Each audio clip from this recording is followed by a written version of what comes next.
Buenas tardes, bienvenidos a una nueva puesta al día de la Sociedad Canaria de Pediatría de Las Palmas. Con motivo de la Semana Mundial de la Inmunización, que se celebra en estos días, nos acompañan en la tarde de hoy dos excelentes ponentes, la doctora Elena Colino Gil y el doctor Ignacio Salamanca de la Cueva, que serán presentados por la doctora Dara Bosa Medina, de la Unidad de Infectología Pediátrica del Servicio de Pediatría del Hospital Dr. José Molina Orosa de Lanzarote y coordinadora por Lanzarote de la Sociedad Canaria de Pediatría de Las Palmas, y que realizará la moderación de esta sesión. Agradecerle a los ponentes y a la moderadora su presencia con nosotros, así como a todo el equipo humano de MSD, en especial a don Luis Alfonso Hernández, por el trabajo que ha hecho con nosotros, su colaboración y el apoyo que hemos recibido de su parte y de todo el equipo, evidentemente, para hacer posible esta reunión. Como hemos comentado en otras ocasiones, la Sociedad Canaria de Pediatría de Las Palmas está apostando por la formación continuada de todos los pediatras, tanto del ámbito hospitalario como extrahospitalario, tanto en el ámbito público como privado, y también a los compañeros que de alguna manera estudian y atienden a los niños, como pueden ser los médicos de familia. Seguiremos haciendo estas puestas al día con la sociedad, con todo nuestro equipo, y muchas gracias a todos por vuestra atención. Dara, cuando quiera. Gracias, Luis. Hola a todos, buenas tardes y bienvenidos a esta nueva sesión de puesta al día con la Sociedad Canaria de Pediatría. Bueno, antes que nada también quería agradecer al doctor Luis Peña la invitación a participar hoy en esta webinar, y también agradecer a MSD por la organización del evento, y por supuesto a todos los que nos están conectados acompañándonos en el día de hoy. Por supuesto también a los ponentes, que creo que nos van a hablar sobre dos temas que nos parecen muy interesantes y que estamos seguros de que van a poder sacar provecho en su práctica diaria. El primer ponente es el doctor Ignacio Salamanca de la Cueva. Él es pediatra en Sevilla, es coordinador médico de la Unidad de Investigación Clínica del Instituto Hispalense de Pediatría desde el año 2005, y además es asesor del Comité de Vacunas de Andalucía y asesor externo del Comité Asesor de Vacunas. El doctor Salamanca nos va a hablar sobre los adolescentes en riesgo y, entre otros temas, de la alarma por el virus del papiloma humano. Y en segundo lugar, va a tener lugar la presentación de la doctora Elena Colino Gil, que es pediatra en el Hospital Materno Infantil de Canarias, en Gran Canaria, y que es la responsable de la unidad de enfermedades infecciosas de este hospital. Elena nos va a hablar de las inmunodeficiencias primarias y de cuándo tenemos que sospecharlas. Y bueno, para terminar, me gustaría recordarles a todos los que están conectados que si tuvieran alguna duda o les surgieran preguntas durante las presentaciones, las pueden ir escribiendo en el chat, que estaremos pendientes para poder hacerlas al finalizar las presentaciones, y cualquier cosa que quieran preguntar, pues se lo haremos saber a los ponentes al final. Muchas gracias de nuevo a todos por acompañarnos, y sin más doy paso al doctor Ignacio Salamanca. Muy bien, pues muchas gracias, sobre todo gracias por la invitación, por estar allí, aunque sea virtualmente, y bueno, pues el agradecimiento también no solo a vosotros por la invitación, sino el reconocimiento de la labor docente que estáis haciendo y que llevo siguiendo desde que fui invitado, y por supuesto también a MSD por hacerlo posible. Bueno, voy a hablar permitidme que comparta la pantalla. Y bueno, pues el tema que en este caso no me ha tocado, sino que me habéis invitado a hablar, es de los adolescentes en riesgo, y especialmente de la alarma frente a lo que es el virus del papiloma humano.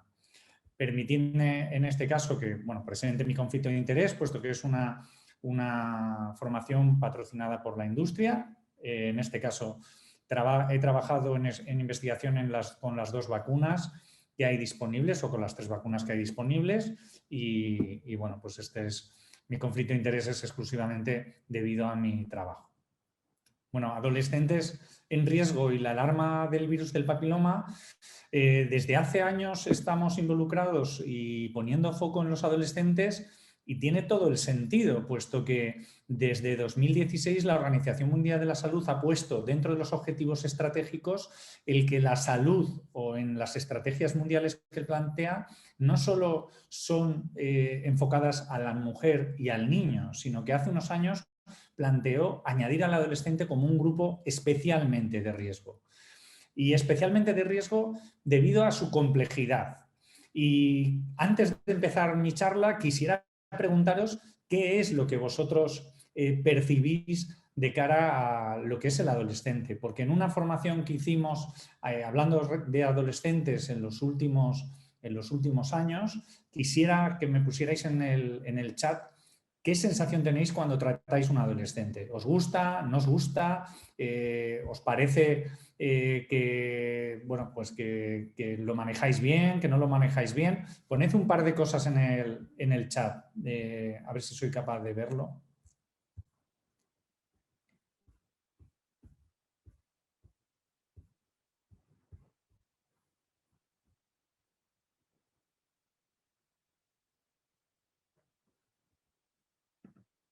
No estoy viendo nada. Dara, ¿tú estás viendo?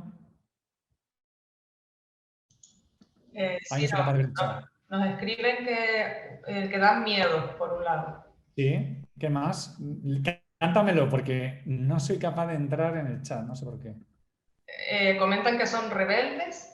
¿Sí?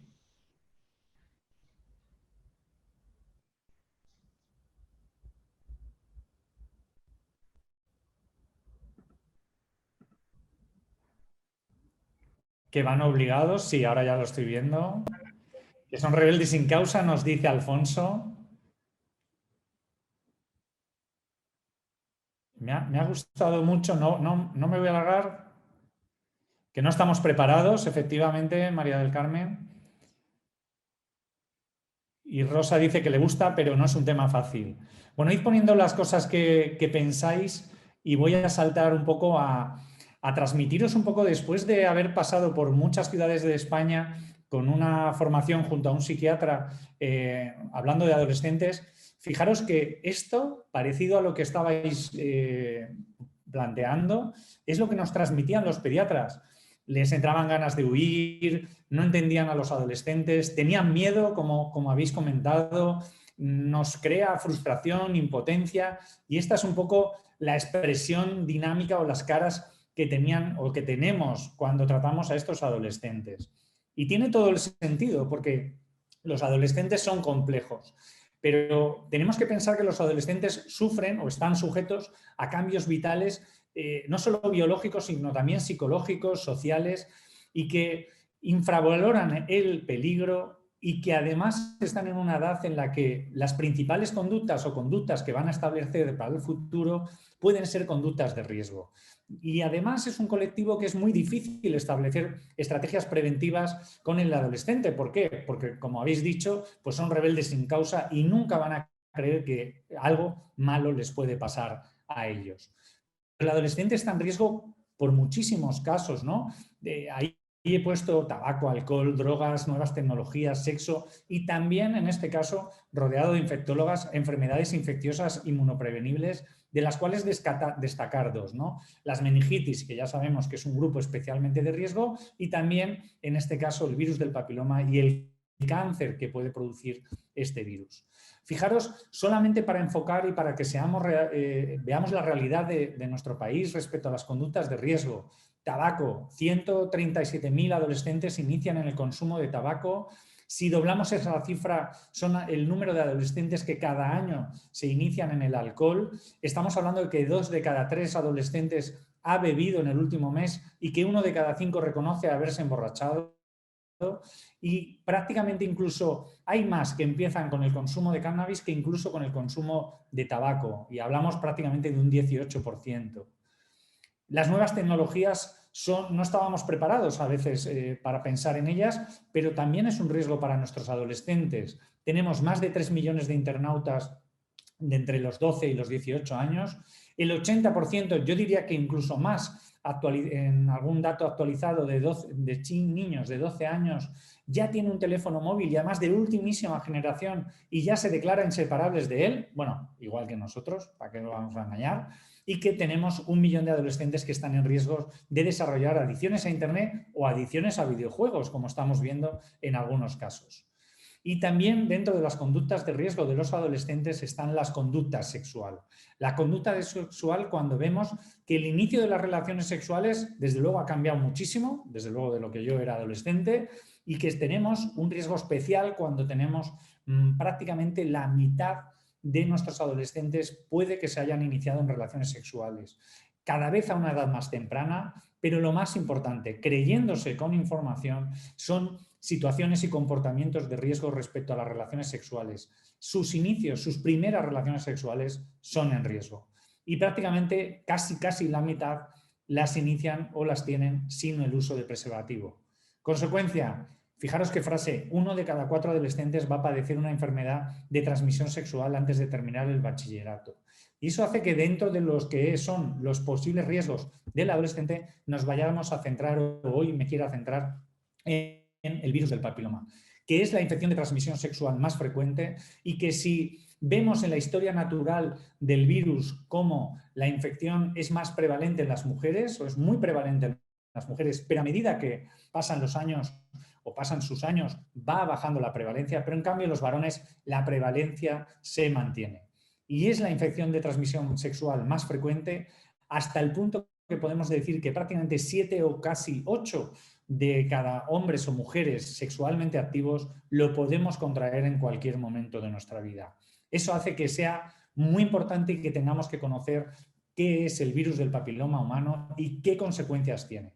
Las conocemos, sabemos que fundamentalmente produce verrugas genitales, es quizá la patología más frecuente, de más volumen de pacientes que produce el virus del papiloma, pero lo que nos preocupa es que puede producir después de la infección, puede aclararse, pero en algunos individuos susceptibles puede mantenerse creando lesiones precancerosas y produciendo cáncer. Es un virus, por tanto, que produce cáncer y eso nos preocupa especialmente.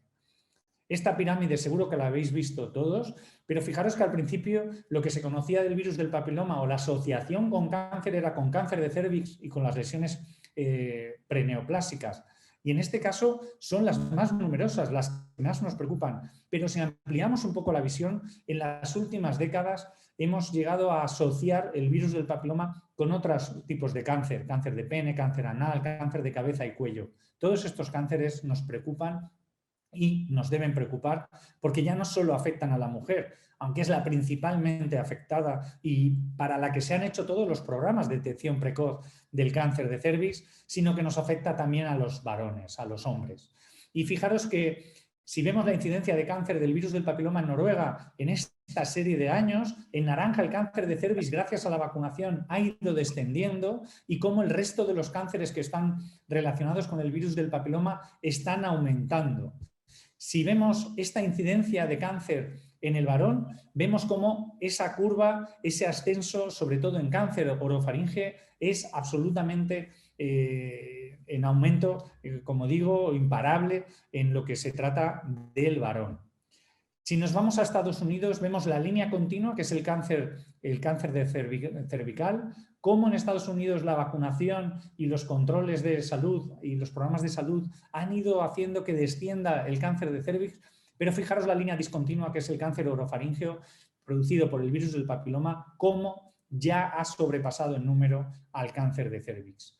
Y si nos vamos a la comparativa entre hombres y mujeres, arriba veis a los hombres en la línea negra y tenemos o nos afecta mucho más el cáncer de cabeza y cuello a los hombres que a vosotras, a las mujeres. ¿Cuál es la situación, por tanto, en la lucha frente al virus del papiloma? Pues fijaros que los países, si vamos a los últimos datos, que son de 2019, 2/3 del mundo tiene una vacunación frente al virus del papiloma, tanto para hombres y para mujeres, en los 2/3 de los países que tienen esta vacunación.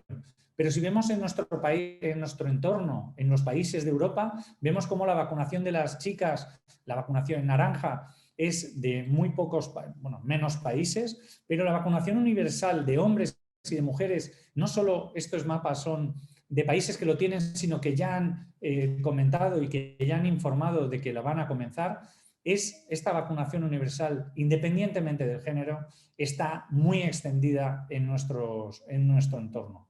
Prácticamente el 48% de los países de Europa, de la región europea, de la OMS, ojo, van a implantarlo en los próximos años, y aquí tenemos a España, que sigue teniendo una vacunación exclusivamente de chicas.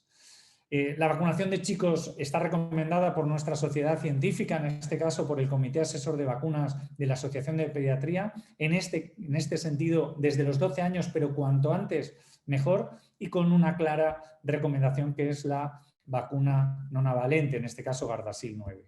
Y si nos vamos al calendario de la interterritorial, bueno, pues no todas las comunidades tienen, ni mucho menos, la vacuna nonavalente, y en este caso vosotros aquí en Canarias tenéis esta vacuna ya implantada dentro de la financiación del sistema autonómico de salud, con lo cual enhorabuena en este sentido.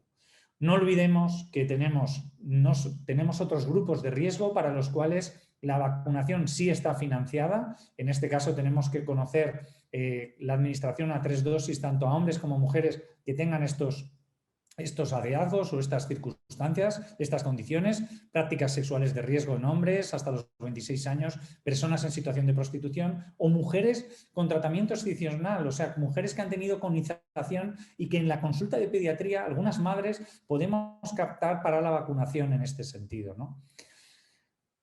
Un parón, porque hablamos de adolescentes en riesgo, y otro de los riesgos es la cobertura de vacunación. Y es que si miramos las coberturas de vacunación, a mayor edad que cumplen nuestros niños, menor cobertura de vacunación. Y estas son las tablas que tenemos actuales del Ministerio, donde en Canarias no vemos que tengamos, o no se han, mejor dicho, plasmado los registros, pero si nos vamos a los registros de la Corte de 2005, de hace 2 años, sí que vemos que la cobertura de vacunación es mejorable, al menos con las segundas dosis. Y esto es una responsabilidad de todos. Tenemos que proteger a nuestras futuras mujeres en este sentido. Y nuestro reto no es otro que mejorar las coberturas de vacunación. Y aquí todos los profesionales sanitarios estamos implicados y debemos estar implicados. Y pensar que tenemos un gran poder, que es la recomendación. O sea, la recomendación, nuestra actitud es absolutamente fundamental. Es el factor más importante de cara a que nuestros adolescentes y los padres de nuestros adolescentes decidan la vacunación frente a cualquier vacuna, pero en este caso hablando del virus del papiloma. Tenemos una oportunidad, por tanto, todos los equipos, de mejorar la información y unificar los mensajes de todos los profesionales de salud implicados. Y algo que es muy importante es: tenemos que incorporar al adolescente en la recomendación de vacunación. Hasta ahora, hasta el momento de adolescencia y hasta este momento, no ha tenido un papel en la decisión de la vacunación, pero tenemos que incorporarlo porque además el adolescente quiere ser informado y normalmente nos dirigimos a los padres. Los padres, en este caso de los varones, van a ser los decisores porque es una vacuna privada, pero el adolescente quiere conocer y debemos informarle en este sentido. Y debemos cambiar su baja percepción de riesgo, esto es fundamental, y tenemos que hablarle de los efectos adversos, pero también, sobre todo, hablarle de su principal barrera, que es que le da miedo el dolor al pinchazo. Aunque sean adolescentes, esa es su principal barrera y tenemos que desactivarla y hablar con ellos de ello. De modo que es fundamental conocer el proceso en la toma de decisiones en la vacunación, en cualquier vacunación y en cualquier estrategia preventiva, pero en esta también. Tenemos que acompañar en esta toma de decisiones al adolescente y a sus padres. Fijaros, para hacer esto, hace unos años publicamos una revisión sistemática de literatura. Bueno, este es un trabajo que hemos hecho respecto a encuestas para conocer cuál es el conocimiento y la aceptación de la vacunación por los adolescentes. Son 21 centros de atención primaria y más de 1.400 encuestas que publicaremos dentro de poco. Y fijaros, hicimos previamente una revisión sistemática de la literatura y os planteo este trabajo que hicimos con Mara Garcés, con otros pediatras, porque queríamos conocer y el conocimiento que tenían los padres a nivel europeo y la aceptación de la vacuna tanto en adolescentes como en padres. Fijaros, es muy variable y el conocimiento y la aceptación es bajo. O sea, son pocas las conclusiones que os traigo de este trabajo. Una, que es muy bajo el conocimiento y la aceptación, que las principales barreras es que tienen dudas sobre la seguridad y que debemos resolverlas, y sobre todo la falta de conocimiento. Si no informamos nosotros, no van a saber que tienen un riesgo. Y como impulsores, sobre todo la eficacia de la vacuna y la responsabilidad social, que luego lo veremos. En este trabajo vimos que la fuente de información respecto al virus del papiloma en los padres fundamentalmente era el pediatra, pero en los adolescentes era el colegio, con lo cual tenemos que informar, no sé si en los colegios, pero tenemos que acceder a los adolescentes para darles una información cualificada y profesional. Y respecto a las fuentes de información de la vacunación, era en los padres los centros de vacunación y en los adolescentes tanto los médicos de familia como enfermería. Hablamos de toda Europa, por supuesto. Muchas letras, pero sobre todo la intención de vacunación era mayor en los adolescentes que en los padres. Fijaros, los adolescentes tenían más intención que los padres a la hora de vacunarse una vez informados. La causa de rechazo en los adolescentes era falta de información, como ya he dicho, y problemas de seguridad o dudas de la seguridad, igual que en los padres. Y fijaros que había padres o en algunos países donde pensaban que la vacunación podía animar a la actividad sexual. Y sobre todo el reconocimiento de la afectividad era de los padres, pero los padres, os lo decía antes, vinculaban la vacunación del virus del papiloma a una responsabilidad social. Vacunar a mis hijos no solo para protegerles, sino también para proteger a otras niñas o a otros niños. De modo que, como conclusión de este trabajo, necesitamos estrategias de comunicación, de información que sean multicanal, que sean por distintos canales, que sean personalizadas a nuestros adolescentes. La cobertura de vacunación es fundamental, es la primero que se impacta cuando damos esa información y hay una toma de decisión, y esto será la única forma de cambiar la epidemiología de este virus y acabar con esta enfermedad.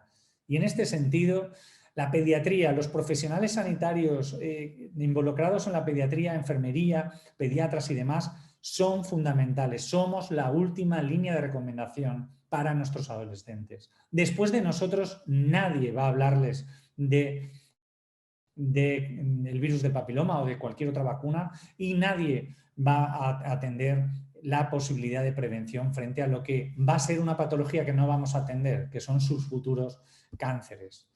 Tenemos que hacerlo tanto en redes sociales como a nivel de consulta, como en nuestra población. Y en este caso tenemos una dificultad, y es lo que yo llamo el discurso del ascensor. ¿Sabéis lo que es el discurso del ascensor? Tenemos muy poco tiempo. Tenemos el mismo tiempo que lo que tarda en un ascensor en subir para dar un mensaje, para transmitir un mensaje. Con lo cual, nuestro mensaje lo tenemos que tener elaborado. Debe ser breve, claro, conciso, para poder informar a nuestros pacientes.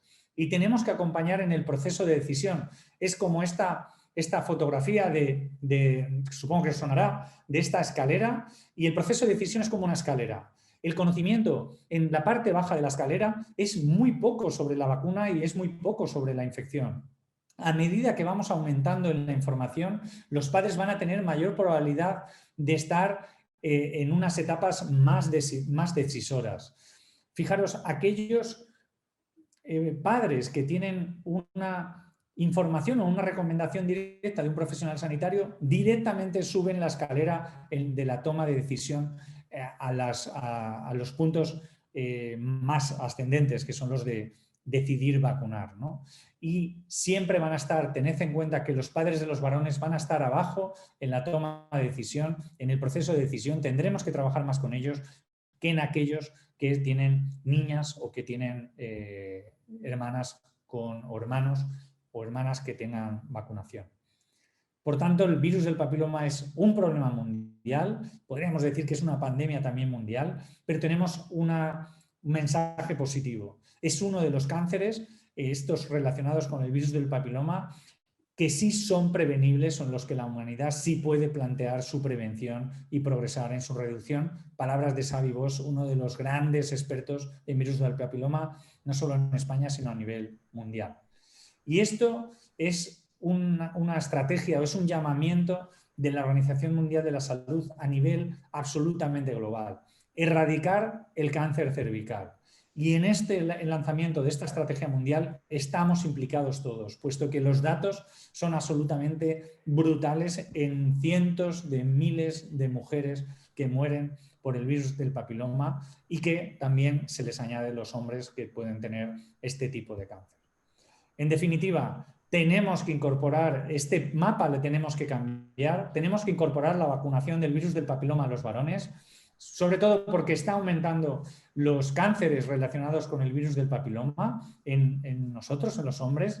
Tenemos que proteger, y tenemos un deber de protección individual del varón. Es la única forma de controlar el virus del papiloma, no solo la vacunación de las mujeres, sino también la vacunación de los hombres, y existe también un principio de equidad, de protección y de prevención que debemos seguir en este sentido. Y ya terminando, pues la vacunación del adolescente es fundamental que reconozcamos y que veamos que el adolescente está en un periodo de transición, está atrapado entre ser niño y ser un hombre, que las medidas preventivas que hagamos con él son especialmente complejas, como comentabais antes. Necesitamos formación y necesitamos formarnos e implicarnos en ellas, y que es fundamental porque de ellos o de estas medidas podemos prevenir futuras conductas de riesgos que vayan a ser absolutamente, o que les vayan a condicionar el resto de sus vidas, y para ello tenemos que trabajar todos en equipo y todos juntos. De modo que, bueno, un saludo, en este caso esta es la unidad de investigación a la que estáis invitados en Sevilla, y muchas gracias por vuestra atención.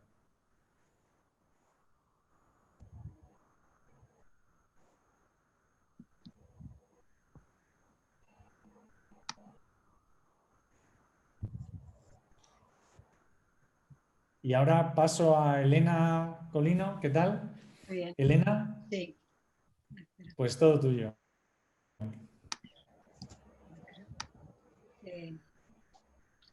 Buenas tardes.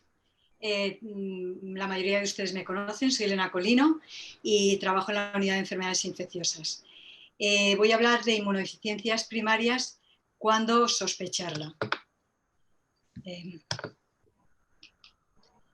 Recordar que las inmunodeficiencias primarias son enfermedades hereditarias que producen por la mutación de genes específicos y que alteran el sistema inmune, que hay un aumento de la susceptibilidad de infecciones, pero también una predisposición a tumores y enfermedades autoinmunes, que el patrón de herencia es sobre todo autosómico recesivo y que la frecuencia es de 1 de 2.000 recién nacidos vivos, variando de 1 por 500 en el déficit aislado IgA a 1 por 50.000 en la inmunodeficiencia combinada grave.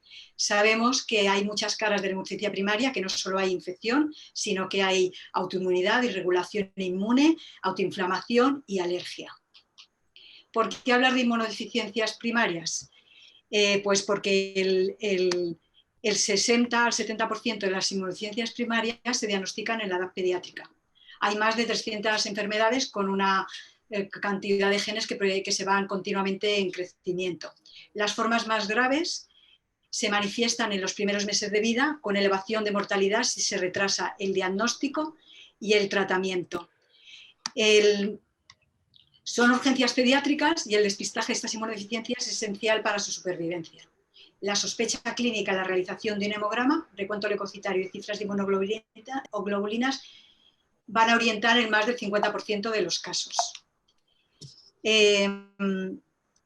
Perdonen que no, un momentito para pasar las diapositivas, que estoy aquí. No me pasa la diapositiva, un momento. Se me ha bloqueado. Perdonen, ¿eh? Ya está.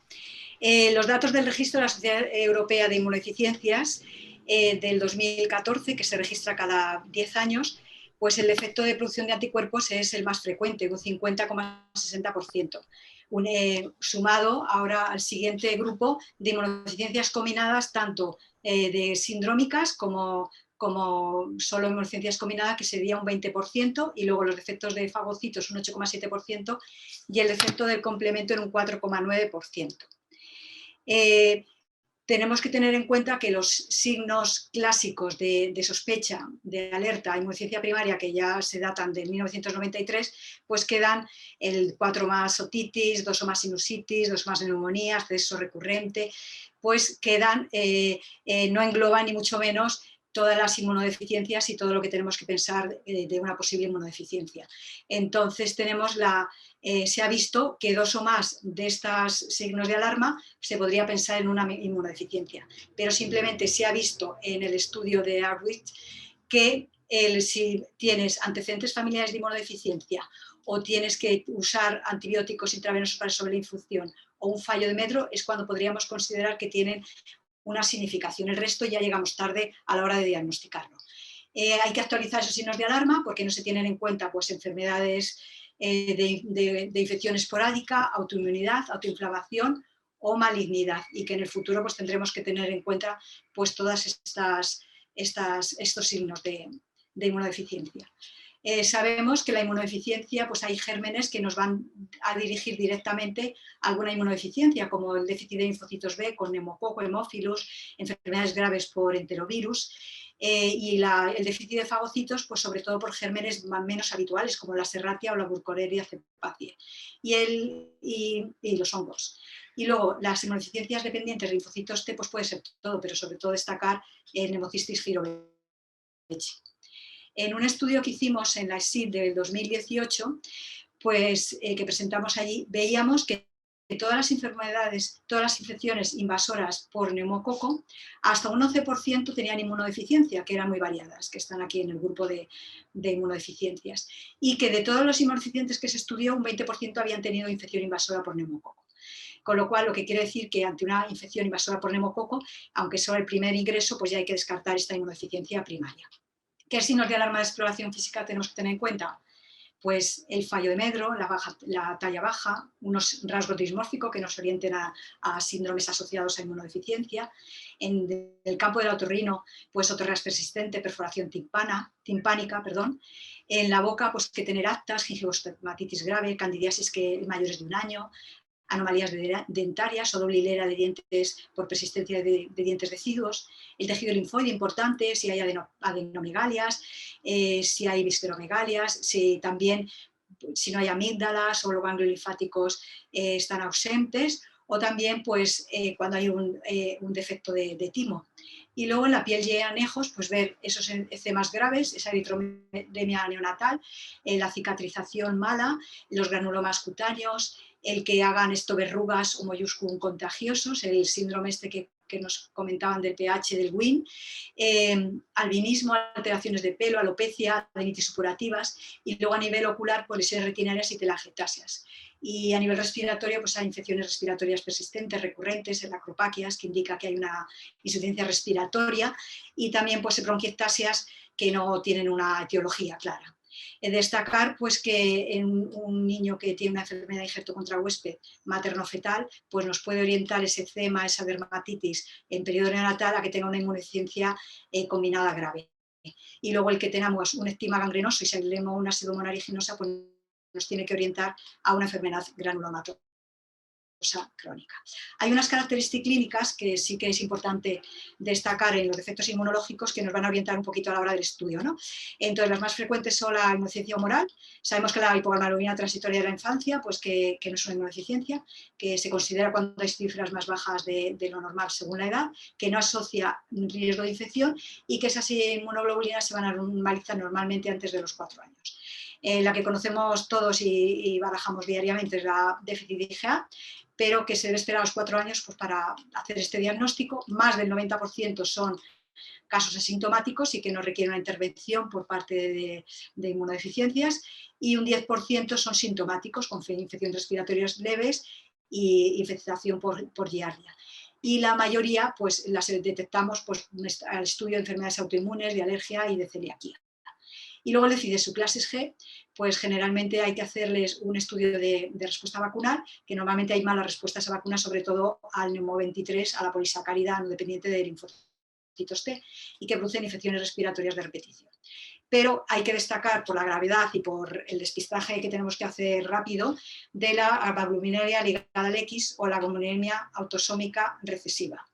El debut sabemos que es después de los 5 o 6 meses, cuando ya han desaparecido o disminuido los anticuerpos maternos. Las infecciones son respiratorias graves, otitis de repetición, bronquitis, por los gérmenes que hemos comentado anteriormente, gastroenteritis y sobre todo unas meningocefalitis graves por enterovirus que pueden ser mortales. Infecciones osteoarticulares y otras infecciones también graves. La inmunodeficiencia común variable también es otra entidad que tenemos que tener en cuenta por su frecuencia y que debuta generalmente en adultos jóvenes, pero que está infradiagnosticada en la edad pediátrica, que tenemos que detectarla. ¿Y cómo la detectamos? Pues síntomas similares a la gamoglobulinemia, mucho más leves, y algunos se asota cierto defecto de linfocitos T con producción con infecciones por herpes zóster. Generalmente tienen muchos eventos autoinmunes, también cursan con hepatosplenomegalia, tienen neumonitis intersticial y linfoide y tienen mayor predisposición a linfomas y otros tumores.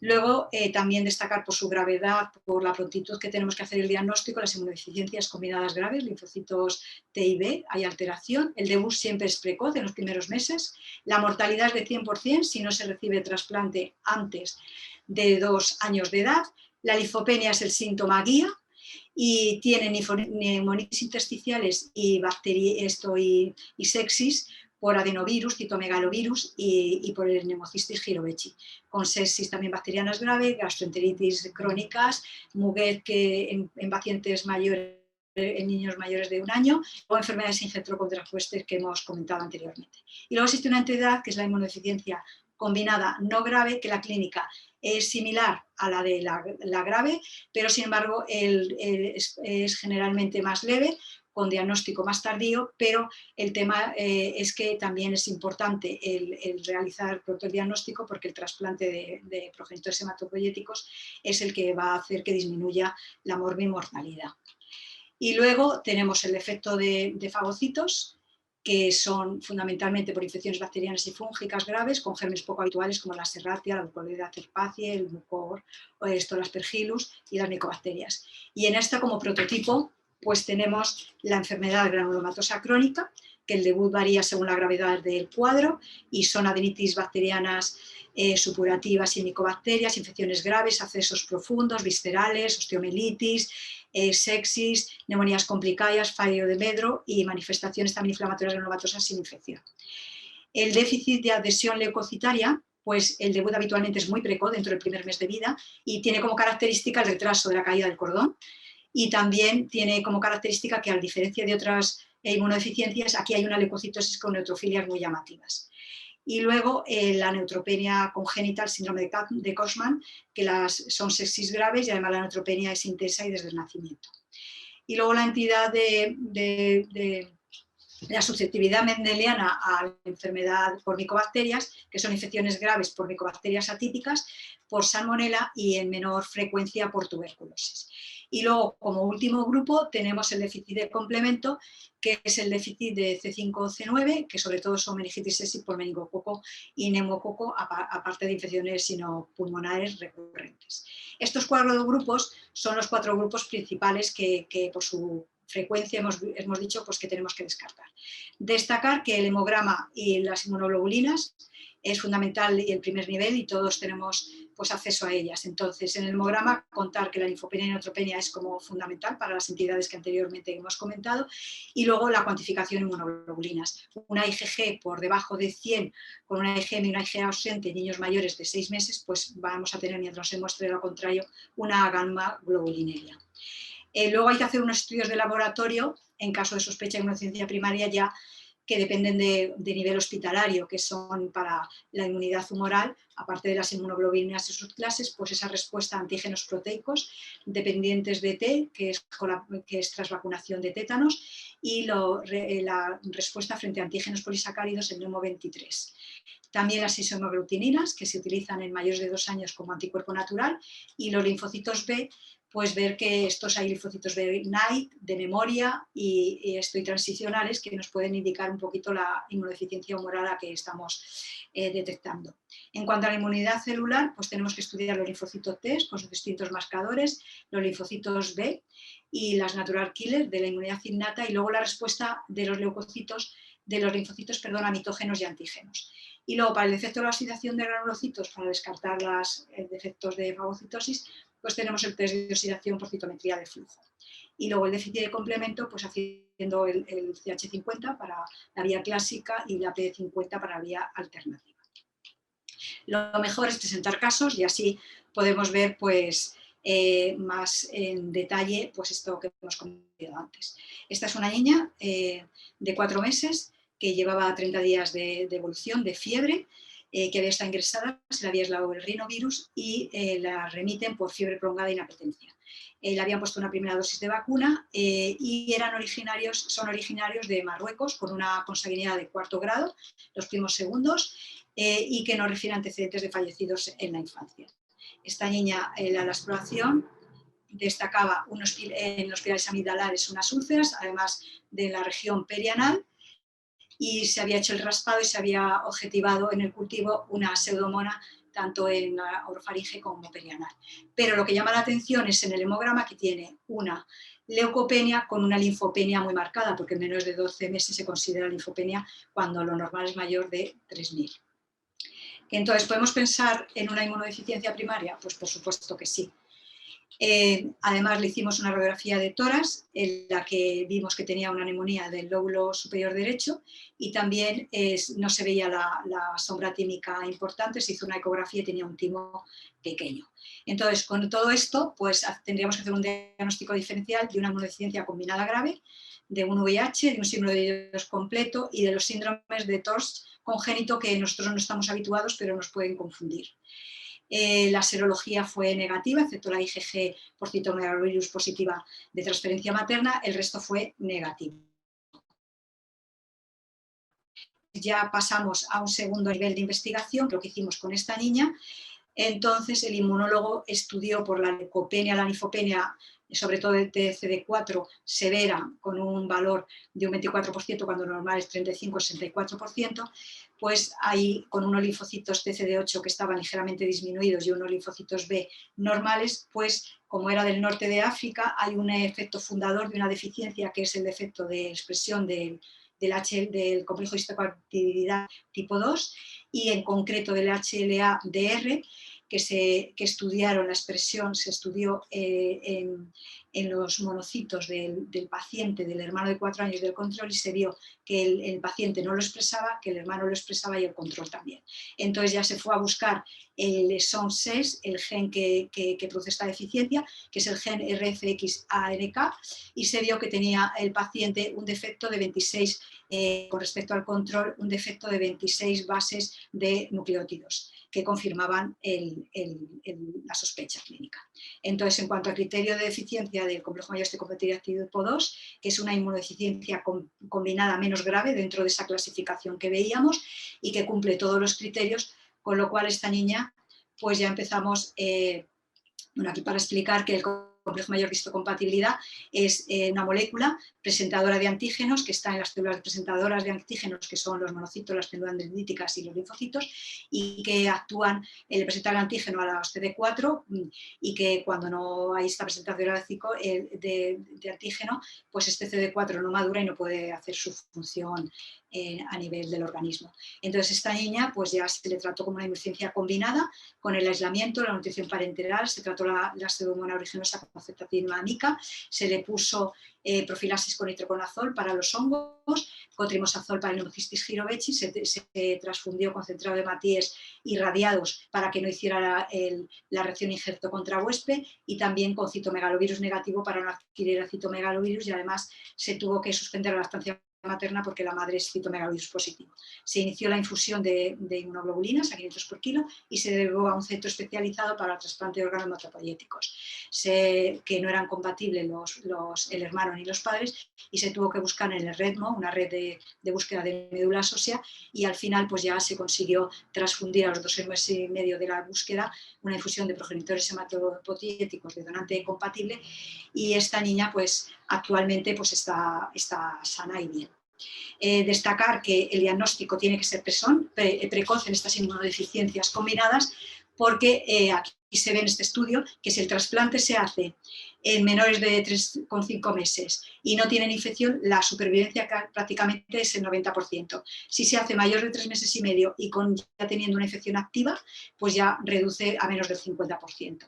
Aquí tenemos pues esas infecciones respiratorias que pueden tener estos niños con insuficiencia combinada por adenovirus, girovechi y citomereos, que no es muy difícil la distinción desde el punto de vista radiológico y que tiene una mortalidad por encima del 50%.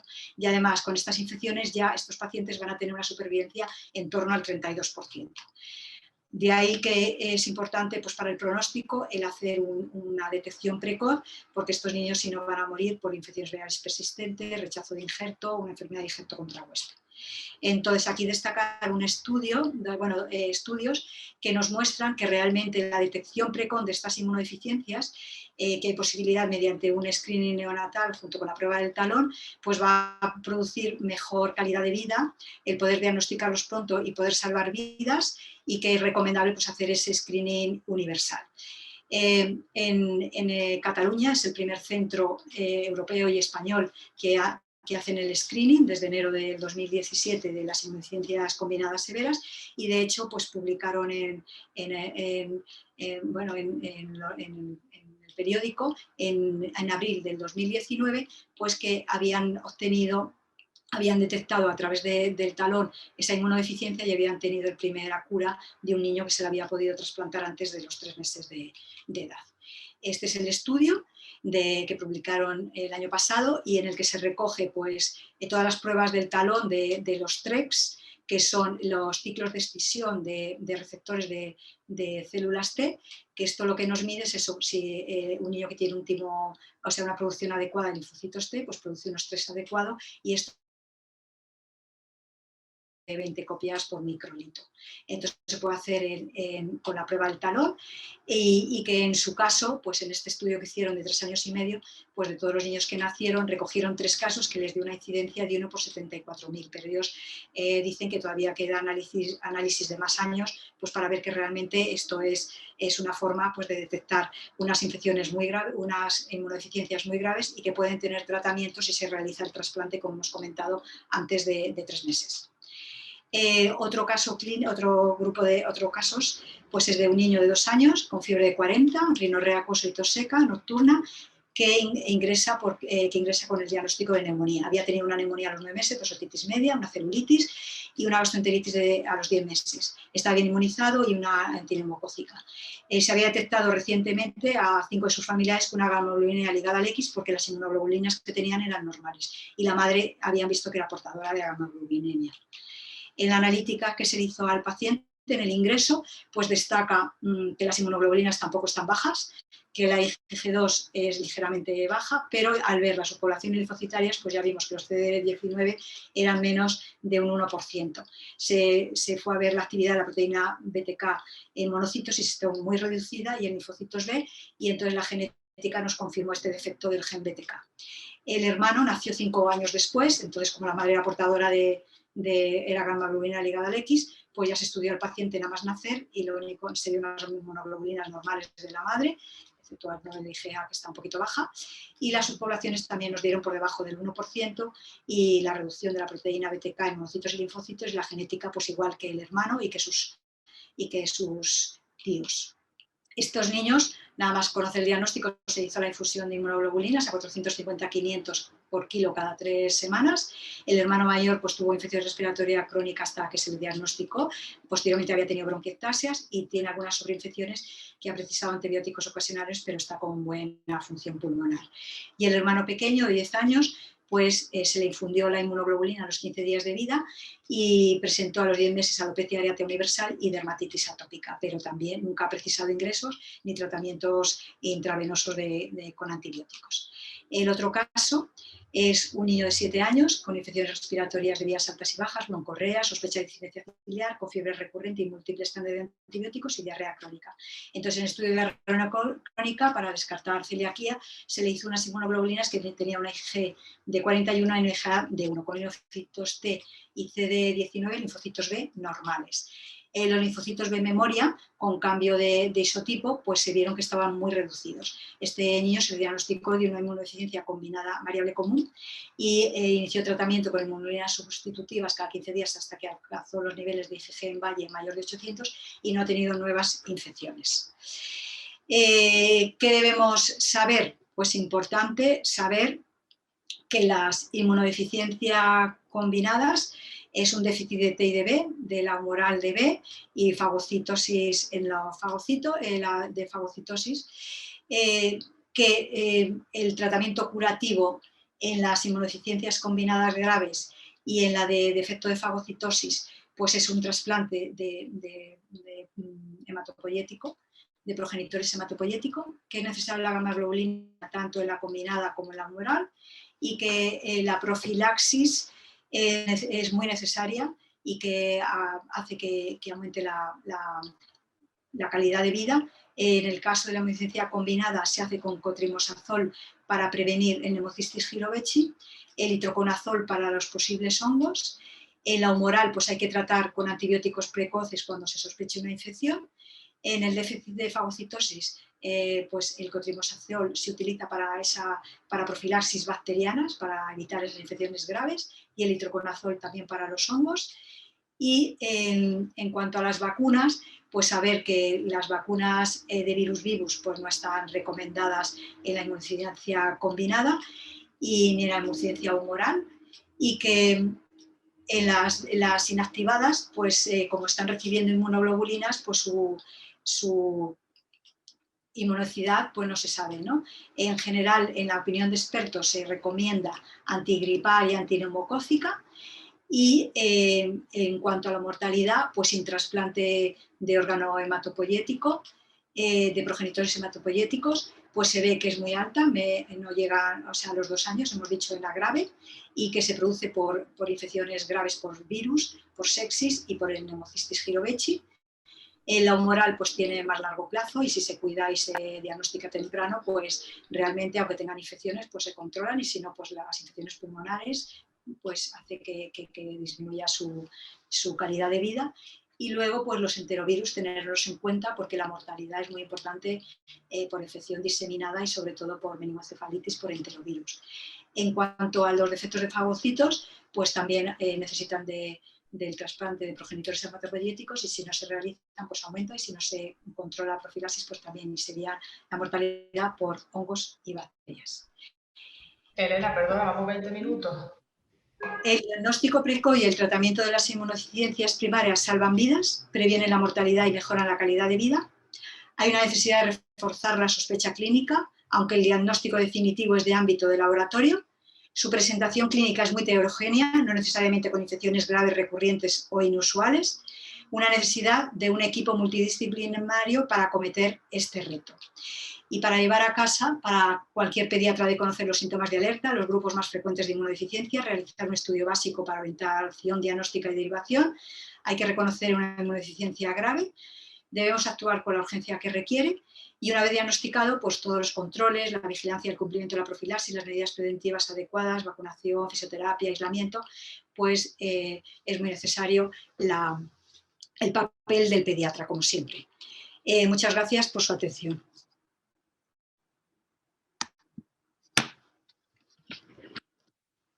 Muchas gracias, Elena, muchas gracias, Ignacio, por las presentaciones. La verdad que han sido claras, y los casos clínicos siempre vienen bien para poner en práctica todo lo que vamos haciendo, y sobre todo cuando son enfermedades tan complicadas. Y bueno, no he visto muchas preguntas, no sé si quieren ir animándose para escribir alguna más. Y por el momento yo creo que podemos ir preguntando algunas preguntas que yo creo que la mayoría se pueden estar haciendo por otro lado. Y, por ejemplo, para el doctor Salamanca, a lo mejor podemos comentar cómo está actualmente la situación de la financiación de la vacuna del VPH ahora mismo en varones en España. No sé si nos podrías comentar algo al respecto. La cara lo dice todo. Bueno, yo creo que las sociedades científicas lo tienen claro y llevan años presionando, ¿no? En este caso, la EP fundamentalmente, la EV, bueno, todas las sociedades científicas en todos los ámbitos. es una situación complicada porque, de hecho, ahora el COVID se lo ha comido todo. O sea, no se puede prácticamente hablar de vacunas, puesto que todo el enfoque, sobre todo los recursos, creo que de salud pública, pues están enfocados en COVID. En cualquier caso, es algo que esperamos y hay que tener en claro que la salud pública tiene herramientas, sobre todo respecto a lo que es el gasto directo que va a suponer ampliar la vacunación en varones, y a veces no tiene o no pone en la balanza lo que es el gasto, en este caso, de la patología que va a prevenir. Los programas de detección precoz de mujeres pues están establecidos, pero el varón no tiene ningún tipo de detección precoz, en este caso para la patología de VPH, que si bien no es tan numerosa como he querido transmitir, está en ascenso y está en aumento, ¿no? Con lo cual hay que tenerlo en claro. Yo creo que temas de equidad y temas sobre todo de que no tenemos a toda nuestra población de niñas vacunada, como he plasmado en los documentos del Ministerio, pues el varón va a ser fundamental también para protegerse, no solo a él, sino proteger también a las mujeres o a otros varones con los que tenga relaciones en este caso, ¿no? Con lo cual creo que tiene que llegar. Los demás países, fijaros que estamos ahí aislados y que en algún momento se tiene que tomar la decisión. Pero ahora mismo soy poco optimista porque el foco se lo come totalmente el coronavirus. Muy bien. Sí que hay un comentario, más que un comentario, más un comentario que una pregunta.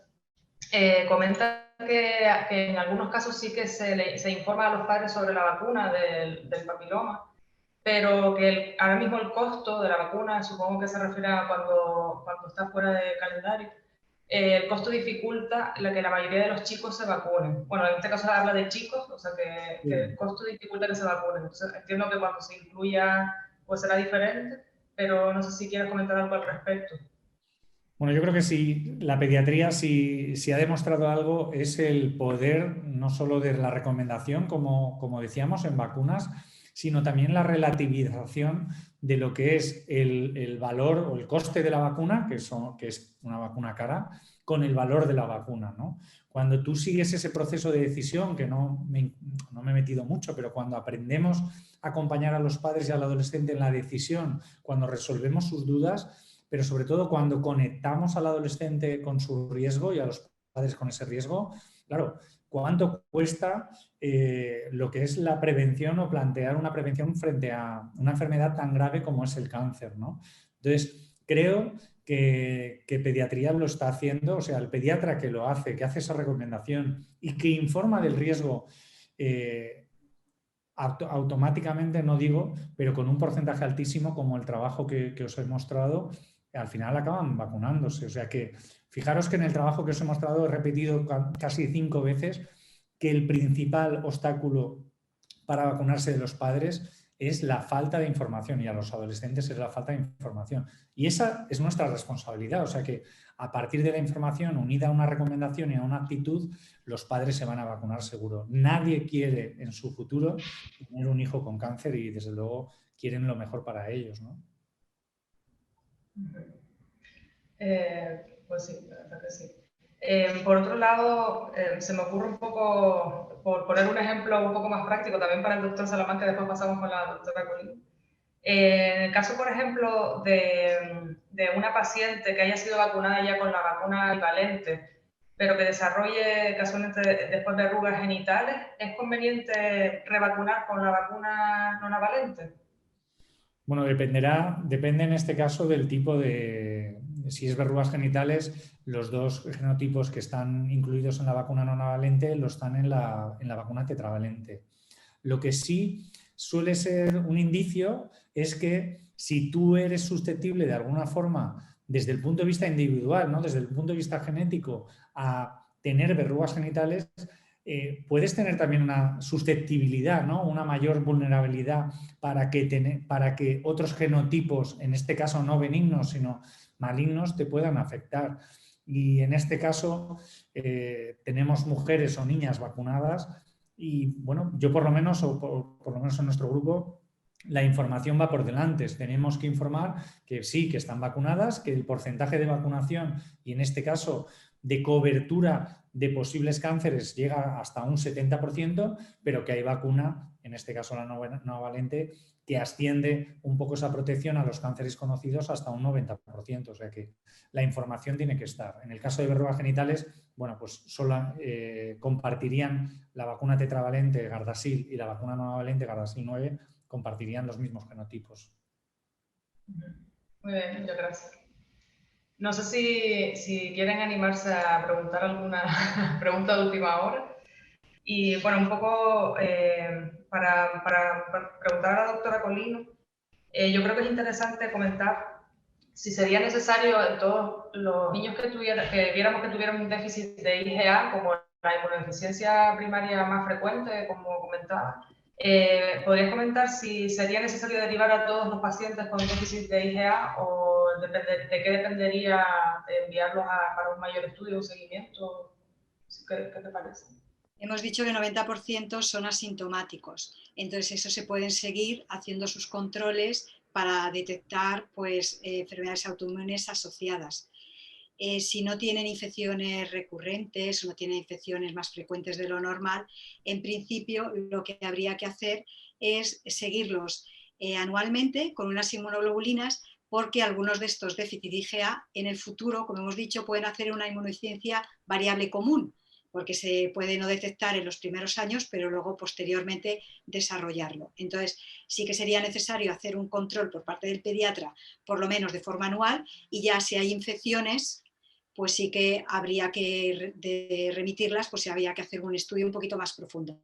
Pero en principio la clínica es la que en este caso mandaría para poder valorar el hacer un estudio un poquito más profundo. Si no, valdría con hacer anualmente unas inmunoglobulinas y descartar una inmunodeficiencia común variable. Muy bien. Teniendo en cuenta esto de que con un hemograma y con las inmunoglobulinas pues sería una forma relativamente sencilla de detectar la mayoría de las inmunodeficiencias, si nosotros, por ejemplo, estuviéramos en atención primaria y nos encontráramos con un niño que en la evolución podemos sospechar que clínicamente pudiera tener una inmunodeficiencia primaria, ¿en qué momento sería, bueno, teniendo en cuenta también que se considera una emergencia, que cuanto antes actuemos, pues mejor es el pronóstico? ¿En qué momento sería el mejor, a lo mejor, para derivar y completar el estudio? ¿Una vez lo sospechemos clínicamente o mejor una vez ya solicitemos las analíticas?